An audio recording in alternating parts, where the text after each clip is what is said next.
ரோஹிணியா அல்லது கிருத்திகையா, எந்த நட்சத்திரத்துல பிறந்தீங்க, இப்ப என்ன தசாபுக்திகள் போய்கொண்டிருக்கிறது, அந்த மாதிரி தசாபுக்திகளுக்கு இப்போ எது மாதிரியான ஒரு கோச்சாரத்துல சப்போர்ட் கிடைக்குது, எந்த லக்னத்துல பிறந்து எந்த தசாபுக்தியில் போறது நல்லது, இது எல்லாம் தெரிந்து சயின்டிபிக் வேதிக் அஸ்ட்ராலஜி முறையில டிகிரி அடிப்படையில் பார்த்து எதுவுமே மேலோட்டமாக பார்க்காமல்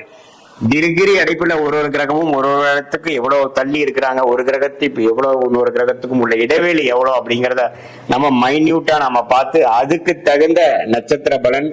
அப்புறம் இந்திய வேத ஜோதிட அடிப்படையிலான அறிவியல் சார்ந்த ஒரு ஜாதக பலன் எடுத்து எந்த நேரத்தில் எது நடக்கும், எந்த நேரத்தில் பயிர் செய்வது நல்லது, எந்த தொழில் நமக்கு நல்லது, வேலையா தொழிலா, கவர்மெண்ட் ஜாபா பிரைவேட் செக்டாரா, வெளிநாடா உள்நாடா, எது மாதிரி விஷயங்கள் நமக்கு கை கொடுக்குது, எந்த கிரகம் நமக்கு வலிமையாக இருக்குது, திக்பலம் திருக்பலம் ஸ்தான பலம் கொடுக்கக்கூடிய அமைப்பு, எதுல போனோம்னா ஈஸியா ஜெயிக்கலாம், எது மாதிரி விஷயங்கள் நமக்கு நிறைய ஹேர்டல்ஸ் கொடுக்கும், நிறைய தடைகளை கொடுக்குங்கிறதெல்லாம் தீர உங்களுடைய ஜாதகத்தை போட்டு நம்ம அனலைஸ் பண்ணும் பொழுது இப்ப நம்ம பேசின அந்த கோச்சார குரு பயிற்சி அமைப்புகளையும் சேர்த்து வைத்து நாம பார்க்கும் பொழுது அடுத்த வரக்கூடிய ஷார்ட் டேர்ம் 3 மாதத்திலிருந்து 6 மாதம் எப்படி இருக்கு,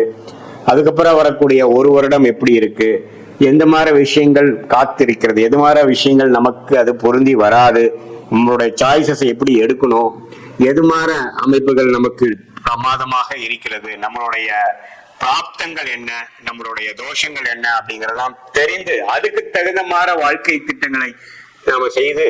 வாழ்க்கையில் எதிர்நீச்சல் போடாமல் வாழ்க்கையில் எளிதில் வெற்றி பெற முடியும் என்று சொல்ல விரும்புகிறேன். மீண்டும் மற்றொரு காணொளியில் சந்திப்போம். நன்றி, வணக்கம்.